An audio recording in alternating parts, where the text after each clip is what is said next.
E dizia-lhes: grande é, em verdade, a seara, mas os obreiros são poucos. Rogai, pois, ao Senhor da seara, que envie obreiros para a sua seara. Ide, e eis que eu vos mando como cordeiro no meio de lobos. E não leveis bolsa, nem alforje, nem sandálias, e a ninguém saudeis pelo caminho. Amém? O tema que já foi colocado aqui é proclamadores da salvação, baseado em Marcos capítulo 16, versículo 15, que está escrito o seguinte: ide por todo o mundo e pregai o evangelho a toda criatura. Quando o versículo se estende, o Senhor Jesus fala dos milagres que acompanharão aos que crerem. Falarão novas línguas, curarão enfermos, expulsarão demônios, se beber alguma coisa mortífera, não lhe farão dano algum, e colocarão amor sobre os enfermos e os curarão. Esses são os sinais que seguirão aos que creem.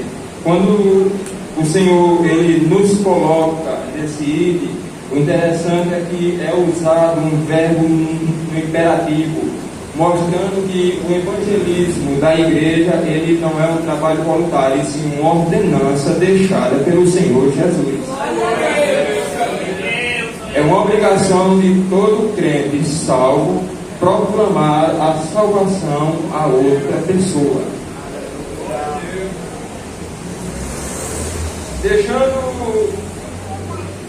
Quando a gente observa que ele é uma ordenança, o ídolo do Senhor Jesus, ele não é um trabalho voluntário, mas sim uma ordenança. É uma ordem direta do Senhor Jesus, que não é eu vou fazer, não é uma ordem. Eu, como salvo, eu tenho a obrigação de evangelizar, passar para o outro o que eu recebi. No livro de Mateus, quando o Senhor Jesus ele aparece aos discípulos na sua ascensão para o céu, no capítulo 28, nos últimos versículos, ele diz assim: ide por todo o mundo e fazei discípulos em todas as nações, batizando em nome do Pai, do Filho e do Espírito Santo, e ensinando-as. Veja que é evangelismo. Evangelizar, quando eu sempre evangelizar, eu saio para ensinar. O Senhor disse: ensinando-as a guardar todas as coisas que eu vos tenho mandado. No versículo que eu li, o Senhor Jesus, logo após enviar os 12, o Senhor Jesus envia os 12 em uma missão, e eles voltam com um bom resultado. E depois o Senhor Jesus, ele vê na necessidade deles, separa 70. Algumas traduções ela vai botar 72, 36 pareias, ou 36 duplas de evangelizadores. Porém, nos versículos onde a gente leu aqui, diz que o Senhor Jesus chamou 70 e separou eles de 2 em 2 e lhe enviou. E diz assim: olha, só vocês vão, porque o trabalho é grande. Sempre há o que a gente fazer na obra do Senhor. A gente nunca está desempregado na obra de Deus. Aí o Senhor diz a eles: vocês vão, a obra é grande. Tem mais uma coisa: vocês vão orando e pedindo a Deus assim: olha, manda mais obreiro para a seara, porque a seara é grande. O trabalho do Senhor é grande. O trabalho do Senhor ele não está simplesmente em uma localidade, ele não está localizado entre 4 cantos, não, ele é até os confins da terra. Ele é grande e precisa de trabalhadores. Vocês vão orar dizendo assim: ao mestre da seara, que mande mais obreiros para a sua seara. E mais uma coisa: eu vou enviar vocês como ovelhas no meio de lobo. O Senhor Jesus estava falando para os discípulos da oposição que eles iam enfrentar. Por quê? Porque o judaísmo ele era grande, e o judaísmo, o farisaísmo, os saduceus, eles não acreditavam e não aceitavam o ensinamento do mestre, a um ponto de dizer que o Senhor Jesus estava se levantando com falsos ensinos e também causando uma revolução contra o Império Romano, e por causa disso eles não aceitavam. E nem o seguidor do mestre, eles aceitavam também. Aí Jesus assim diz: eu vos envio como ovelhas no meio de lobo. Mas chega um ponto bem interessante onde a gente leu. O Senhor Jesus diz assim, ele disse: não leveis bolsa, nem alforje e nem sandália. Olha, eu vou para uma missão, eu vou caminhar, eu não vou levar nada. Quando Jesus chama os 12 lá, Jesus disse assim no livro de Mateus, disse: vocês não levem bolsa, vocês não levam alforje, vocês não levam dinheiro no cinto, vocês não levem nada. Na casa que vocês chegar, na cidade onde vocês entrar, em casa que vocês chegar, se receberem, ficar ali, comei daquilo que colocar em vossa frente, mas não levem nada. O Senhor deve estar ensinando uma coisa interessante para quem faz evangelismo. Eu trabalhei dirigindo campanha evangelizadora, me parece recordamente ao todo 8 anos. Minha juventude, ao chegar na igreja, eu comecei na campanha evangelizadora, com 8 dias que eu tinha convertido. Eu fui para a primeira evangelização, sem saber nem o que era evangelismo. Mas a gente foi evangelizar de cara. No meio da evangelização, eu peguei um ex-patrão, dono de gente, eu trabalhava com ele. Mas evangelizando, naquele dia Deus faz um milagre. A gente vinha num grupo de 8 jovens e um jovem ele começou a sentir uma dor forte, e a gente, sem saber, eu não sabia o que era evangelismo, um grupo de não convertidos, a gente olhou para ele e se ajoelhou no meio dessas pedras. Aí ele se ajoelhou nas pedras, a gente fez uma oração de fé, um bocado de jovem não convertido. Quando ele levantou os braços e disse assim: se eu não estou sentindo dor em lugar nenhum. Isso eu tinha 8 dias que tinha aceitado Jesus, e daí por diante foi trabalho de evangelização. E todos aqueles que trabalham de evangelismo hoje têm funções na casa de Deus, e aquele grupo de jovens hoje, daquele grupo de jovens, de 8 jovens, 5 são presbíteros. Sabe onde nascem os obreiros da casa do Senhor, a dirigentes de oração? Em campanhas evangelizadoras, ganhando alma na rua, no seio, aonde muitas vezes o som pode chegar, a boca, corpo a corpo, ele chega. Aí você diz assim: não leve bolsa, porque você vai depender unicamente do mestre. Não leve bolsa, sacola, serve para transportar alguma coisa. Não leve, você vai depender. Às vezes para você. Vocês têm que depender do mestre. Não leve alforje. Quando a gente observa alforje dentro da Bíblia, era um pequeno cornar que servia para carregar pão e alguns outros mantimentos, azeite para curar feridas de ovelhas. Geralmente o alforje ele aparece no contexto bíblico no trabalho de pastorear ovelhas. Quando os pastores Elias para o campo, eles levavam o mantimento do alforje, Jesus disse para os discípulos: não leve alforje, vocês não levem mantimento, vocês esperem que eu irei providenciar.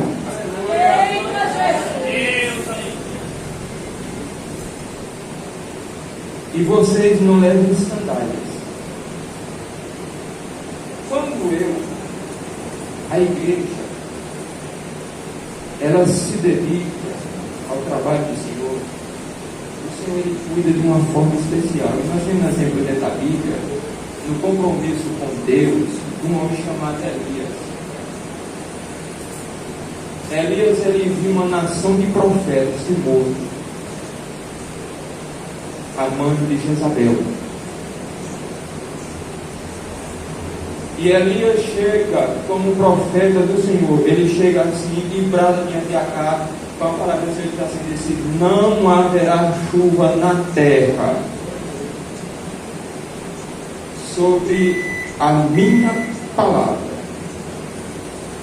E Deus tira Elias. Olha o cuidado de Deus como é lindo. Deus tira Elias. para o ribeiro de Querite e começa a alimentar Elias, com côvados levando carne para Elias. Elias desce do ribeiro e os côvados, que são animais de rapina, aves de rapina, vai levar carne para Elias comer, isso até o ribeiro não secar. Deus está cuidando. Deus sempre vai cuidar de Elias que tem compromisso com ele. Deus sempre cuidará de crentes que têm compromisso com as coisas de Deus. Depois o ribeiro seca, aí Deus disse a Elias: vai a Sarepta, porque lá eu ordenei a uma viúva que te sustente. Glória a Deus. Quem precisava mais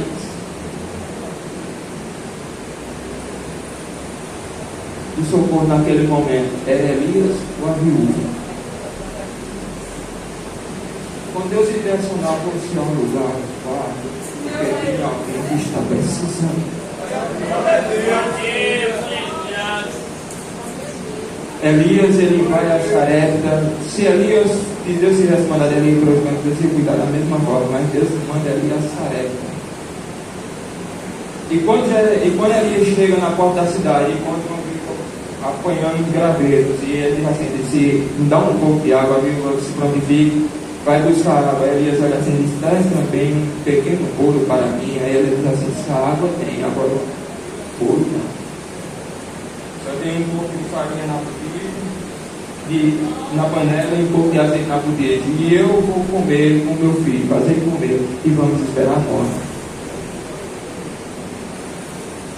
Elias olha para ele e diz: vai, e faz conforme tu diz, agora traz primeiro para mim, porque assim diz o Senhor. Olha, quando Deus mandar você e você vai, como alguém está precisando de ouvir a palavra do Senhor.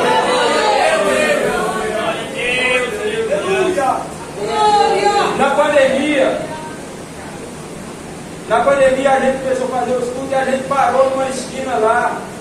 E do nada o dirigente da congregação olha para mim e disse: tu prega, eu já tinha pregado um outro trabalho, que foi mesmo dia de fazer 2 trabalhos por noites. E ele disse: tu prega nesse? Eu disse: eu não vou pregar. Ele disse: tu prega. Eu disse: tá bom, eu prego. Quando eu estava pregando, eu disse: conta o que aconteceu debaixo do pé de manga. Isso foi na minha adolescência, que eu criado em um lar alcoólatra.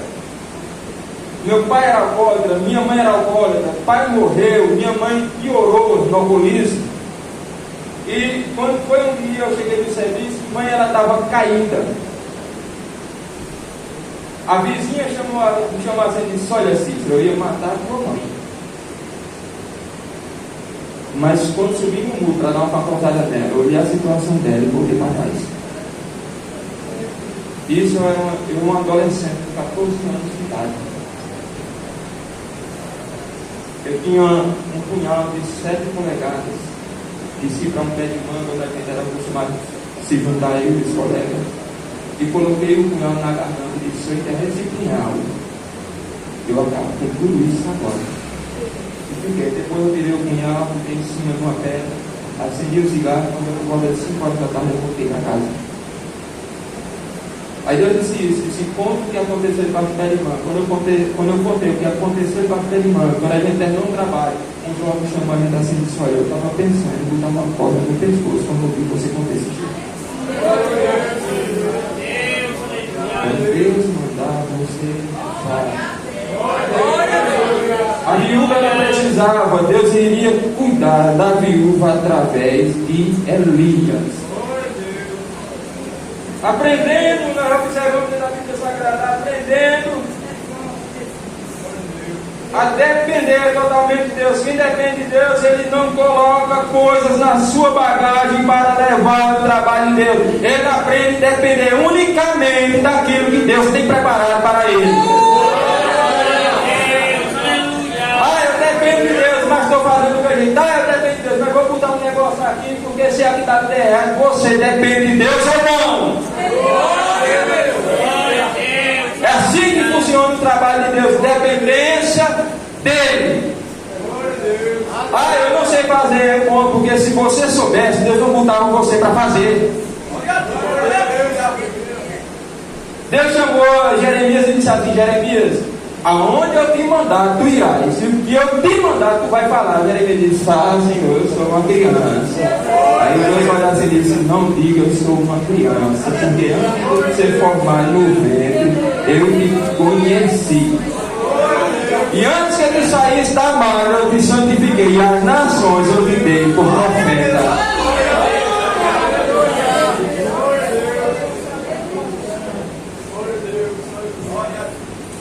Se você soubesse, você não fazia.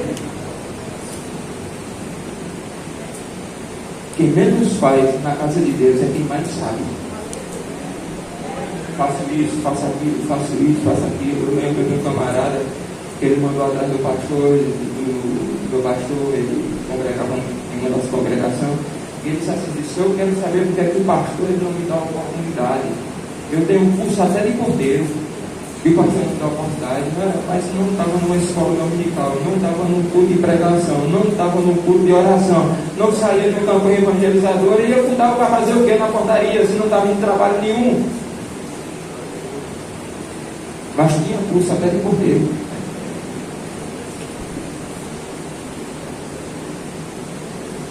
Não leve sandálias. Isso é uma coisa linda, uma vez eu digo. Não levar sandálias. Andar nas terras de Israel, deserta, pedregoso e arbusto e descalço.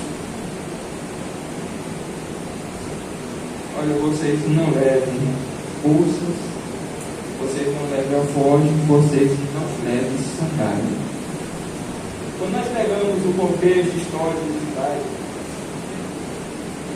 agora a gente entra no contexto histórico para a gente entender porque aqui o mestre diz assim: não leve sandálias. O primeiro que a gente descobre é um sentido espiritual, porque demonstrava a reverência a Deus e ao seu mestre. Nós observamos isso em Êxodo, quando Deus ele chama Moisés vê aquela visão, e Moisés ele vai se direcionando para deixar a visão, e a voz de Deus brada que nasce e diz: Moisés, não te chegue mais perto, tira a sandália dos teus pés, porque o lugar que tu estás é terra santa. Então isso, quando diz assim, não levar sandália, a primeira coisa que a gente observa é no sentido espiritual, porque é no sentido de consagração, respeito à presença do Senhor. E o segundo é um contexto histórico do judaísmo. Quando nós entramos no contexto histórico do judaísmo, então nós temos que ir para os senhores e servos. E nós entendemos porque aqui Jesus diz aos seus discípulos assim: disse, vocês não vão de sandália, vocês não levem sandália. Quando nós entramos no contexto do judaísmo, entre senhores e servos, nós aprendemos que os senhores eles andavam bem vestidos. E quando você olhar para os pés dele, ele como o Senhor, ele estava calçado em uma parca. Quando Jesus chama os discípulos em vídeo, ele assim disse: não vamos de sandália. Era para mostrar que eles eram servos de alguém. E na casa que ele chegasse, a pessoa que olhasse para os pés dele dizia assim: disse, ele vem a mandado de seu Senhor, ele é servo. Fala da simplicidade de quem faz o trabalho de Deus. Sentindo o tato, sentindo o toque de Deus, sentindo o tato, sentindo aquilo que Deus tem para ele. E fala também de servo: eu sou servo, eu sou servo. Eu não sou maior do que o meu Senhor, eu estou fazendo aquilo que o meu Senhor me mandou eu fazer. Quando ele batia na cidade, os discípulos chegavam na cidade, olhavam para os pés dos discípulos, alguém já sabia, dizia assim: eles são servos de alguém e vêm a mandar. Eles vêm a mandar. Quando eles se dirigiam a uma casa, o dono da casa olhava, porque o dono da casa tinha certamente, olhava e dizia: são servos e vêm a mandar. Vamos escutar o que eles têm para dizer a mandar do seu Senhor. E o mandado do Senhor é esse: proclamai o Evangelho a toda criatura. Quarto ponto. Quem está passando? Quarto ponto que a gente observa: não leve sacolas, não leve alforje, dependa totalmente de Deus. Vai descalço, aprenda que você é servo. Aprenda que você está para servir. Aprenda que você é servo. Servo está para proclamar aquilo que o seu Senhor ama. Terceiro ponto, quarto ponto: não saudeis a ninguém pelo caminho. Por que não saudar ninguém? Por que eu ir no caminho topar uma pessoa e não se saudar? Um bom dia, uma boa tarde, um tudo bem. Quando a gente observa o livro de 2 Reis, capítulo 4, versículo 8 em diante, nós observamos que Eliseu ele evangeliza com a vida. Como profeta do Senhor, Eliseu ele vai a uma cidade e uma mulher fica olhando. E Eliseu passa, com certeza Eliseu já tem passado algumas outras vezes naquela cidade. A mulher fica olhando e chama o seu marido e assim diz: eu tenho observado que esse homem que passa aqui é um santo homem de Deus. Vamos fazer para ele um quarto, colocar uma cama, colocar um prato, colocar uma cadeira e vamos hospedar ele. Eliseu andava com Geazi, mas a visão da mulher se direciona a Eliseu. Vejo que esse homem é um santo homem de Deus. Eliseu, passando os tempos, vem na bondade daquela mulher, olha para Geazi assim e só observe o que é que essa mulher precisa. Ele chama a mulher e diz assim: Eliseu chama a mulher e diz: o que é que precisa? Ele diz: olha, eu vivo no meio do meu povo e de nada eu tenho falta. Eliseu chama Geazi e diz: observe o que é que ela precisa. Aí Geazi chega com para dizer: se ela não tem filhos. Eliseu diz: pronto. Eliseu chama ela e diz: segundo o tempo da vida tu abraçarás um filho. E assim se dá.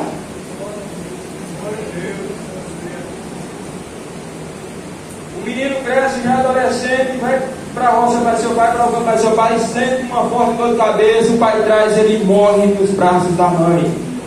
A mãe coloca na cama de Eliseu, deixa ele tirar lá, chama um servo, manda afrontar um jumento e assim diz: eu vou ter com o profeta. O marido dela chega e diz: mas não é lua nova. Ela diz: não tem nada a ver. De lua nova era costume se visitar profeta, porque era o começo do mês. Então se havia um costume de visitar profeta, por isso o marido dela se dirige: não é lua nova. Então, mas eu vou. Ao longe Eliseu observa e diz a Geazi: isso é a sunamita, vai lá. Quando Geazi chega: está tudo bem contigo? Ela está tudo bem com teu marido? Ela está tudo bem com teu filho? Ela está. Meu Deus! Eita, Jesus! Quando ela chega ao Deus de Eliseu, aquela mulher ela se joga nos pés de Eliseu e diz assim: eu te pedi alguma coisa? Geazi disse: não. Eliseu disse: não, deixa, porque ela está com uma amargura de espírito e o Senhor não me revelou. Deixa. Eu te pedi alguma coisa, o filho está morto lá. Resolve, Eliseu. Eliseu chama Geazi, pega o meu bordão e se dirige à casa dessa viúva. Vai depressa. Não salve ninguém pelo caminho. Fala de perda de tempo, saudade na Bíblia, fala de perda de tempo. Porque as saudações não era simplesmente um bom dia, um boa tarde, era cerimônia, que muitas vezes custava dias inteiros. Era a pessoa, quem lê, quem já observou a história de Jacó se encontrando com Esaú, já viu a saudação de Jacó com Esaú, se inclinando por terra. Vem a primeira vez, se inclina, depois se levanta, mas se inclina e é entrega em presente. É por isso a ordem: não saudeis ninguém pelo caminho. Não perda tempo com aquilo que não traz edificação, que vai virar um fogo da obra de Deus.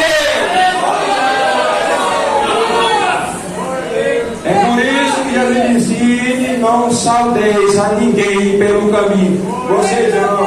Vocês não saudem ninguém. Se alguém saudar vocês não respondam. Não perca tempo. Tanta coisa hoje em dia, né? Gente perdendo tempo, fazendo coisa, virando foto. Eu sempre consigo pegar dados. Eu peguei um dado feito por uma empresa americana sobre o uso de celular. E em 1.000 parentes está o Brasil.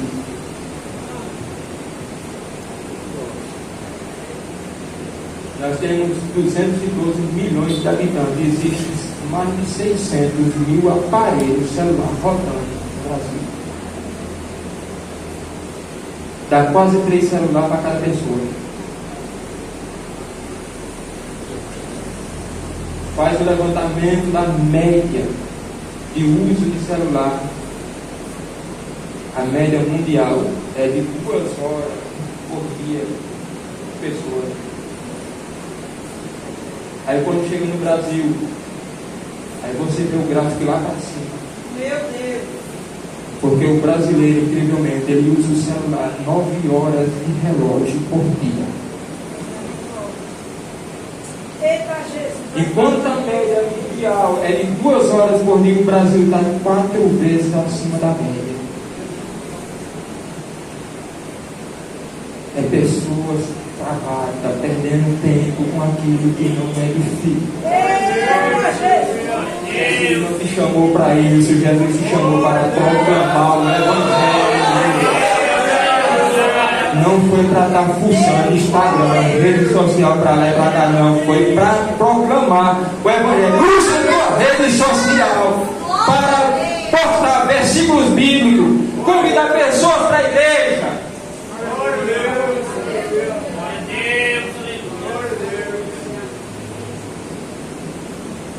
Sem contar que é um mundo mentiroso. A gente estava fazendo um serviço de frente fazendo uma construção de frente para a academia. E a gente observou uma pessoa lá, a pessoa chegou, deitou na máquina, pegou no peso e fez um vídeo. Postou que estava na academia, levantou-se e foi embora. Não levantou o peso uma vez. Jesus não nos chamou para isso. O apóstolo Paulo disse assim: olhai bem, comandai, revindo o tempo. Nós somos chamados para aproveitar o tempo ao máximo. Não saudeis a ninguém. Quando vocês passarem, vocês não saudem ninguém pelo caminho. Não é ser mais lugar, é vocês não percam tempo. Vocês não tiram foco. O que é que vai fazer com o evangelizar? Não tire o foco do evangelismo. Porque quando você está procurando almas, sem alma, Deus está cuidando daquilo que você precisa.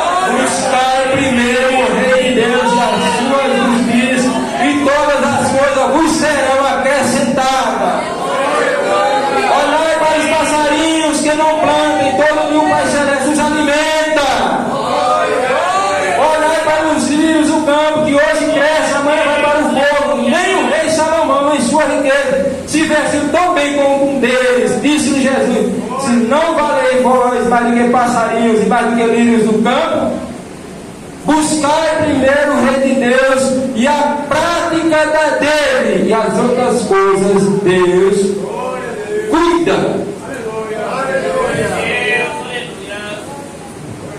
Eu gosto de contar o que acontece comigo. E em um trabalho de evangelismo, em um domingo, teve a Santa Ceia no sábado, e no domingo, o saudoso diácono de Benona, ele me chamou para entregar a ceia a um sítio chamado Serra da Bernarda. Fica para onde nós ia fazer entregar, fica 4 quilômetros de onde a gente morava. Desses 4 quilômetros, 2 quilômetros é de serra, subindo. É morro, subindo. E o diácono Lisbenon, ele chamou a gente e disse: "Irmão Cícero, o senhor vai mais velho, o senhor auxiliar trabalho?" Eu disse: vou sim. Só que ele não me explicou qual era o roteiro. Ele não chegou para mim e não explicou o que era o roteiro que a gente ia fazer. Aí eu disse: vou. Isso não sabe. Na quarta-feira anterior à Santa Ceia, o meu tio aqui para casa do meu tio pegou um sapato na caixa novo e disse assim: "Pega Cícero para tu." E assim disse: "Eu estou com um sapato novo. Pegue leve, eu não vou usando. Eu tenho nunca de usar." Ele recebeu de presente um filho inteiro. Eu assim, agradeci e disse para casa. Quando foi no domingo, a gente foi fazer esse trabalho. Só que quando a gente saiu, o encontro foi perto da minha casa, eu solteiro, foi perto da minha casa, da casa de mãe, e a gente saiu pela pista. Eu posso descrever isso aqui o nome do sítio, mas os irmãos a gente não vai saber. A gente entregou uma Santa Ceia a 2,5 km de onde a gente saiu. Ele não falou que a gente entregasse a Santa Ceia. A gente fez um desvio no caminho e a gente entregou essa Santa Ceia a 2,5 km de onde a gente saiu. A gente cortou mais 2 km, subindo o morro. A gente foi, quando chegou lá, não era simplesmente entregar uma ceia, era celebrar um culto, fazer um culto. A gente chegou de 2h30 da tarde. A gente fez o culto de 4 horas. A gente desceu. A gente pensei que a gente ia descer pelo meio do caminho. A gente desceu pela divisa da Paraíba. Pela estrada que divide o estado de Pernambuco com a Paraíba. A gente desceu por essa divisa, por essa estrada. A gente foi sair na ladeira do Bugueirão. Isso para ele evangelizar uma pessoa que saiu ali, que passou na estrada onde nós estávamos fazendo culto, e ele conheceu, ele disse assim: se eu conheço aquela pessoa, eu vou evangelizar ela. Terminamos o culto, ele desceu atrás da pessoa. Quando a gente estava chegando perto da ladeira do Bugueirão, ele conseguiu acompanhar a pessoa, era uma jovem, e ele evangelizou. Só que da onde a gente estava, para o aldeia que a gente fez, dá mais 3 km de distância, a gente estendeu a viagem para 5 km de volta. A gente já tinha tirado 4,5 de terra. A gente desceu e a gente estendeu a viagem para mais 5 km de distância. Quando a gente vinha voltando, ele olhou para mim assim e disse: "Irmão Cícero, eu esqueci." Eu disse: "Sim, irmão." Ele disse: "O que foi, diácono?" Eu disse: "Tem a casa do irmão Zé Ivana, com a sua esposa, que não estava nascendo para a gente entregar." A gente fez um desvio de quase 800 metros, na base de 800 metros, saindo da pista, entrando numa vereda para entregar a ceia do irmão Zé Ivana. Quando a gente entregou a ceia, ele olhou para mim e disse: "Irmão Cícero, agora está cumprida a missão." Eu disse: "Eu vou para casa, irmão." Ele disse: "Desça, porque tem culto à noite. Eu vou ajeitar os bichos e vou descer para o culto." Quando eu vou entrando na cidade, eu chego numa ladeirinha que tem para chegar na primeira casa de Santa Cruz, quem vem da Paraíba vai entrar em Santa Cruz, eu sinto meu pé baixar mais do que o outro. Na hora que eu olho, o solar do sapato tinha ficado na pista. Aí eu entendi por que foi que Deus inquietou meu dedo para me dar o sapato. Os irmãos estão entendendo que nos mínimos detalhes, quando você vai se preocupe e vai fazer o trabalho de Deus, Deus começa a cuidar. Deus começa a cuidar, traz aquilo que você realmente necessita, não é o que você, mas é o que você precisa para viver. Deus começa a abrir porta onde você pensa que Deus não abre, Deus começa a abrir. Deus começa a resolver problemas que parecem impossíveis de resolver quando você se envolve e se dedica no trabalho dele. Para finalizar, tem outra coisa: você evangeliza aqui. E você espera que você evangelizou bem, Deus manda dar um que você menos espera. É assim que funciona. Só tem uma coisa: não desvia o teu foco.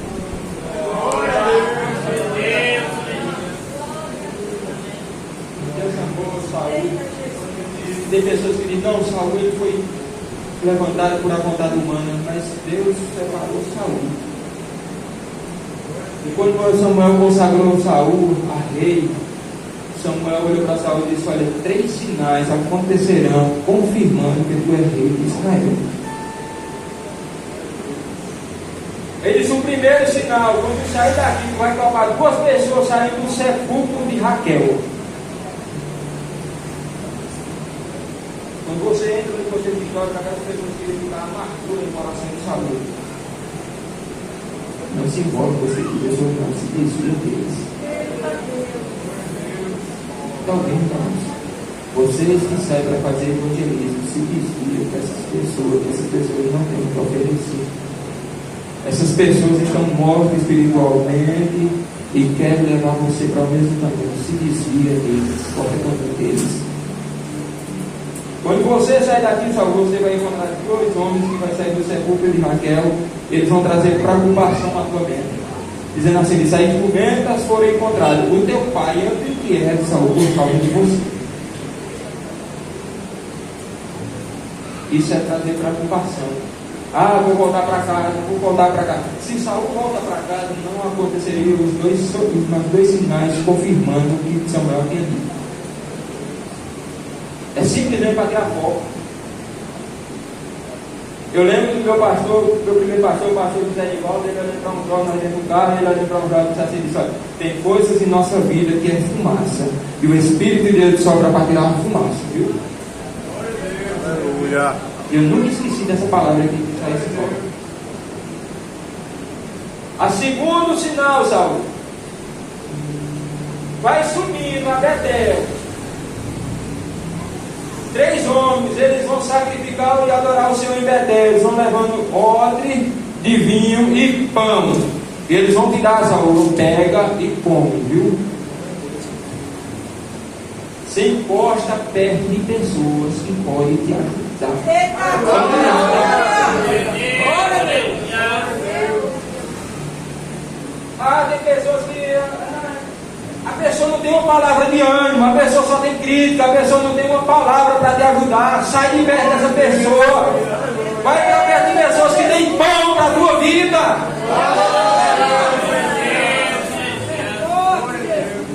Vai para perto de pessoas que têm alegria do Espírito Santo, que a alegria dele vai passar para você.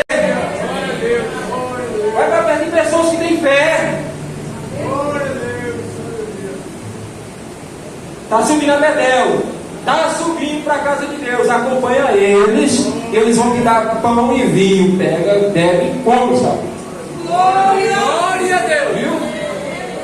Você, meu irmão, tem que estar perto de pessoas que te ajudam na caminhada. Glória a Deus. Assim mesmo, Jesus. Eu testemunhei esse dia em uma oração de jovens. Mas eu estava em casa e bati alguns irmãos. E eu não estava aqui mais um dos irmãos que batia na minha porta lá como jovem. Ele não está aqui, mas ele é o presbítero, foi o presbítero José de Souza. Ele mora aqui hoje no Sérgio. A gente congregou junto e a gente fez muito evangelismo. E muitas das vezes batia na minha porta: não, Cícero, vamos para a igreja orar. E a gente passava tarde sentado, só orando na igreja. Aleluia. Na oração. Orando. A gente se reuniu em grupo de jogar assim, disse: vamos começar a fazer campanha para Deus começar a revelar o que Deus vai querer fazer em nossa vida. E teve uma certa vez que a gente passou uma grande alegria em nosso coração, porque a gente sempre brincava e dizia assim: olha, a gente vai estar sentado algum dia, e a gente olhou para ela e disse: e você vai seguir a gente. E em um trabalho que aconteceu aqui no Mutirão, a gente sentou 3 presbíteros dentro da mocidade. A gente viu os 3, a gente sentou. E quando chegou na hora da ceia, ele com a bandeja, ele saiu entregando a ceia. A gente olhou para ele assim: tu lembra do que a gente falava quando era jovens? Que a gente vai sentar aí nas cadeiras, você entregaria a Santa Ceia junto. Deus, ele cumpre e ele cuida. Nós servimos a um Deus fiel, que Ele vela pela sua palavra para cumprir. E quando se tem compromisso com Ele, Ele cuida.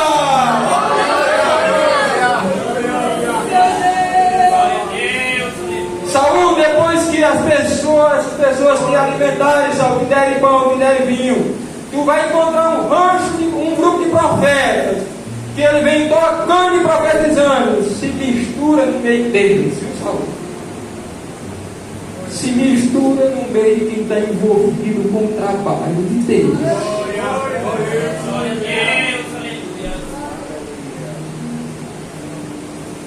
A gente aprende olhando os animais.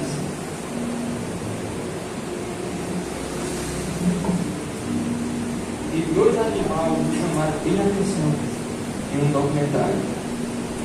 O primeiro animal foi um grupo de visão, em que eles formam uma roda com machos protetores e colocam as fêmeas e os bebês para se alimentar no meio. E outro animal que me chamou a atenção pelo que ali foi lobos em uma cadeia. Em um documentário, uma fila de lobos chamada Filo de Ana.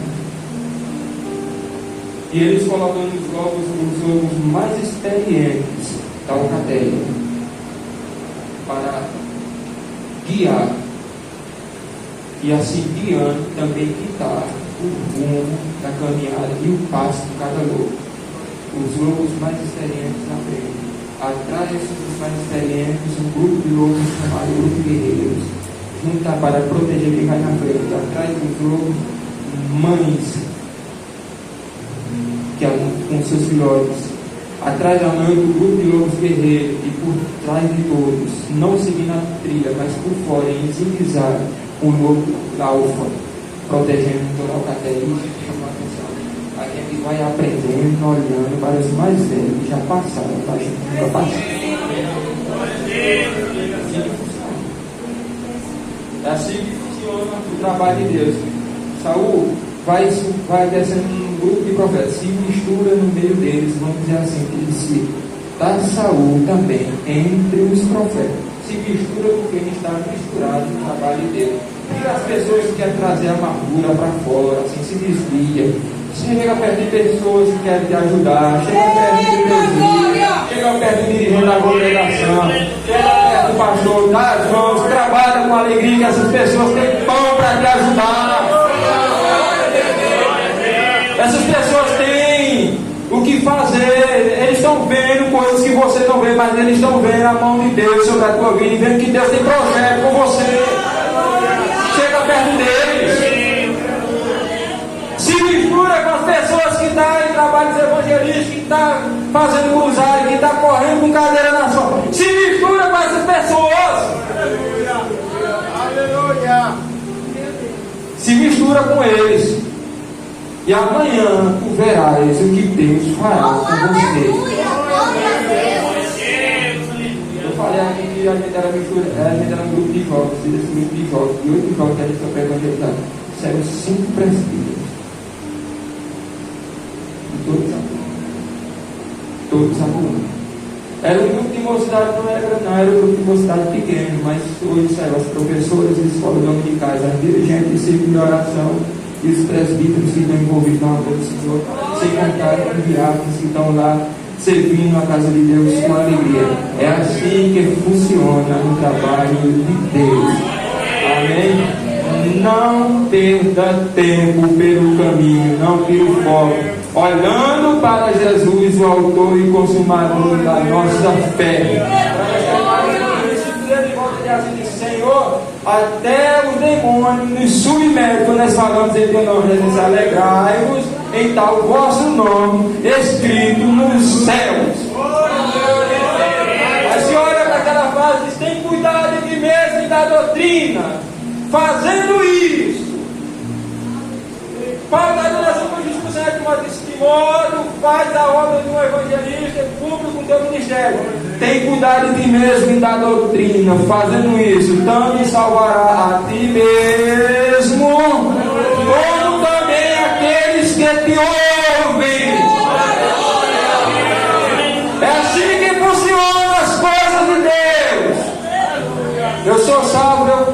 da salvação. Eu falo daquilo que está dentro de mim. Eu falo daquilo que Deus fez. Eu falo daquilo que Deus ele fez na minha vida. Faça isso também de graça de receber. De graça aos filhos, aos vereadores, que estão orando por mim. Lembrando de vocês, da família, e foi um prazer estar nessa congregação novamente. Eu lembro dos irmãos aqui que sempre falava que a congregação disse: irmão Cícero, venha simbolicamente na segunda-feira de pregação aqui.